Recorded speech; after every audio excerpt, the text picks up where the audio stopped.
On nous a-tu vu? On nous a vu. On nous a vu. On nous a vu. C'est drôle. Claude Rajot qui nous parle, bien sûr, à la plage des disques qu'il a écouté cette semaine. Pour commencer, La légende de Jimmy. La légende de Jimmy, ben oui, c'est bien sûr l'opéra rock de Michel Berger et Luc Plamondon. C'est, soit dit en passant, il y a 72 minutes de musique, donc on en a pour son argent. C'est important de le mentionner quand même. Et c'est bien sûr, on retrouve Renaud Hanson dans la distribution, également Tom Novembre, Nanette Workman, Diane-Tell et une autre Québécoise qui fait partie des choristes, qui est Tess. Et c'est difficile, bien sûr, de juger avant d'avoir vu l'opéra rock quand on va voir un film. C'est une fois qu'on a vu un film ou un opéra que la bande originale, appelons-la comme ça, devient comme inoubliable à peu près, mais ça se tient quand même très très bien seul parce qu'on a affaire quand même à des pros. Moi, je suis pas vraiment friand de musique française, mais j'avoue que Michel Berger est un de mes compositeurs français favoris parce qu'il a vraiment un son contemporain. Ça sonne vraiment 1991. D'ailleurs, l'album est axé surtout sur des claviers, mais ça fait pas trop froid, c'est pas de techno. Il y a quand même des musiciens qui sont là, plusieurs musiciens d'ailleurs, et il y en a de tous les styles sur l'album, ballade, rock, plus planant ou jazz ou même symphonique. D'ailleurs, Nanette fait comme toutes des chansons de style symphonique à peu près. J'aurais aimé ça d'entendre une plus up-tempo un peu et je suis très heureux de voir que Nanette a été choisie aussi. Et aussi, ce qui a été très bien choisi, c'est les voix parce que Renaud et puis Tom ont vraiment des voix très différentes, tout comme Nanette Workman et Diane-Tell. Moi, j'avoue que la voix qui m'a préférée, c'est celle de Tom Novembre. Il y a vraiment une voix extraordinaire. Un bonhomme qui fait énormément de publicité en France. Oui, il y a une voix d'or qu'on pourrait dire. Il y a une voix imposante qui est un peu rebelle également. On dirait qu'elle n'est pas tout à fait domptée, ce qui donne un charme. Et avec tous ces talents-là, je pense qu'on ne peut pas vraiment se tromper avec la légende de Jimmy, ce qui donne le goût d'aller voir l'opéra rock. Il n'y a aucune parole, malheureusement, dans le petit livret qui est inclus dans le disque compact. Il y a de très belles photos quand même des personnages et l'histoire est brièvement racontée. Voilà pour la légende de Jimmy. Maintenant, nos flashs de la semaine.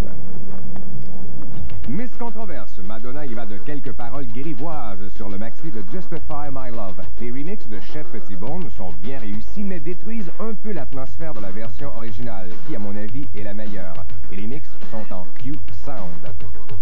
Si vous aimez le son dance de Technotronic, ce disque Boomania de l'artiste Betty Boo devrait vous plaire. Ça demeure très commercial, mais avec beaucoup plus de variantes que Technotronic, ce qui fait qu'on s'en lasse moins vite. Dans le genre, c'est à conseiller.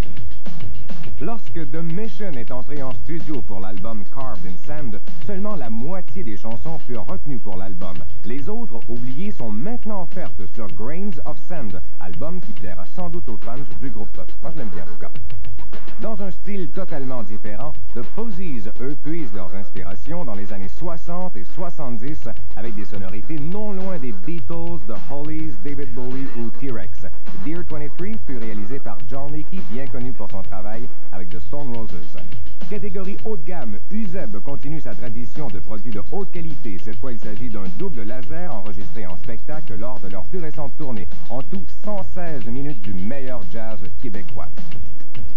Elvis Costello était un peu rebelle à ses débuts, mais les temps ont bien changé. Aujourd'hui, il compose avec Paul McCartney. Tout ça pour vous dire que Costello est considéré comme un grand compositeur. Girls, Girls, Girls, un laser double, comporte 47 de ses classiques. Jean-Michel Jarre rend hommage au célèbre océanologue Jacques Cousteau sur En attendant Cousteau. A remarquer surtout la pièce titre de 46 minutes, qui n'est pas sans rappeler le style planant de Brian Eno. Et Claude nous parle maintenant de Vangelis Papatadachis. Vangelis. OK, d'abord, Vangelis. C'est vraiment Vangelis? Oui, c'est absolument Vangelis qu'il faut dire. Et surtout, vous parlez d'album planant, alors c'est un roi du planant à peu près, Vangelis. D'ailleurs, l'album s'appelle De Cité, et Vangelis, si vous ne le connaissez pas, compose depuis une quarantaine d'années. Il n'y a pas 82 ans quand même, mais il a commencé à l'âge de 6 ans. Il a donné d'ailleurs son premier spectacle à l'âge de 6 ans et composait à l'âge de 4 ans. Alors c'est quand même pas mal. Et il a été surtout connu pour Chariots of Fire, la chanson qui s'est mérité un Oscar, bien sûr, le film également. Et il est assez prolifique. Et cet album-là, ça a été enregistré dans sa chambre d'hôtel à Rome. Il travaillait sur une autre bande originale. Et puis, il a plus ou moins improvisé cette musique-là. C'est inspiré de la ville. D'ailleurs, il y a des effets sonores qui font un peu ville. C'est très imagé également comme musique. Et c'est tantôt planant, tantôt rythmé. Ça s'écoute très bien au complet de A à Z. Et c'est instrumental en majorité. Il y a des petits bouts qui sont parlés. Il y a Roman Polanski, le réalisateur de film, qui vient parler un peu. Mais c'est pas fatigant et il n'y en a pas beaucoup. Et je vous suggère encore une fois, plutôt que d'acheter un artiste New Age qu'on ne connaît pas aussi bien, bien se fier à quelqu'un comme Vangelis qui est très connu. C'est peut-être pas la fin du monde comme micro-sillon, mais ça se prend quand même très bien. En terminant, le micro-sillon de Peter Gabriel, qui s'appelle Shaking the Tree 16 Golden Grades, 77 minutes. Je pense que c'est un nouveau record, je sais pas.